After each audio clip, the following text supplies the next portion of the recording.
The most important thing in communication is hearing what isn't said. Nothing is more pure than a conversation between two people. Emotions, anger, happiness, sadness, eager, anxious, fear, surprise. But could you tell which one of these emotions was in this text message?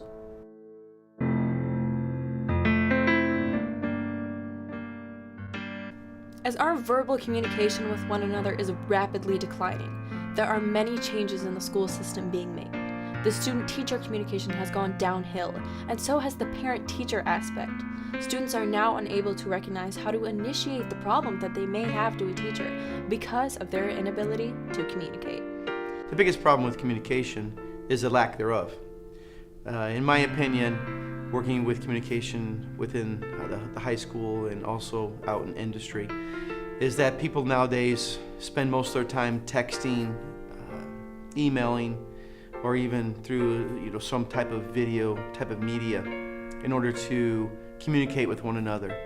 And what they're losing is that soft skill, which is the interpersonal communication aspect. Because of that, they don't really know how to interact with each other. They feel that it's okay to say whatever you want, however you want, because once you send it, then you lose that personable communication that's within with each other, and you don't feel regret. You don't have anything that would hold you back from saying or doing what you are doing through a text or through email. So I think the biggest problem within communication is just that they're losing the interpersonal relationship that is part of a good, healthy communication, at least in our society that should be. I try to improve communication within students to get them out of their box. The biggest thing that they're having is they get stuck with, I'm an introvert, I can't communicate, or I'm not good enough to speak in front of someone else. It's not about that. Really what they need to do in order to help them become better communicators is just to know the way that they can communicate. We all can speak, we all can interact with one another, and we do, even if it's our own glitch of friends. But realizing that you do have ability to communicate, whether it's physically, through body language, through verbal, whatever, even through communications, that you can communicate with one another. But realizing that we do have talents and that we all have the ability to communicate, and just find out what their strong points are and try to build on that, and then try to work on their weak skills and make it better.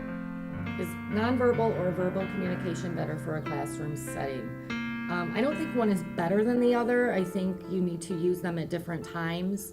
You definitely need verbal communication so that people can hear your tone of voice and you can convey stuff that you need to learn. However, most communicating is done through nonverbal means. So I know that my body language and my tone of voice and my gestures mean a lot, and people learn a lot about you or what you're learning about through that. So if I'm teaching them to do something, a lot of my communication is nonverbal because I'm just going through the actions of what the nurse would do or what the CNA would do.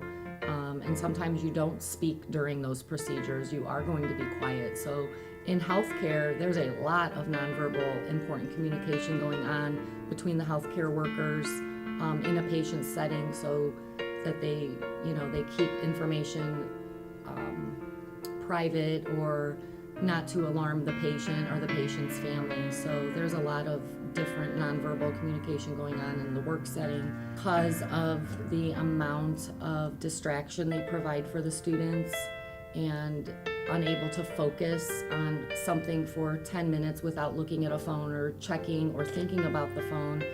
But then I think about being a parent and wanting my child to have a phone or access to me during the school day, if something should happen or if they need you for something. So I go back and forth in my own head about that one. But as far as the school and communicating, I think verbal communication is so important with the school because a lot of people don't go to the electronics or check Schoology or check their email or check their phone or check their voicemail.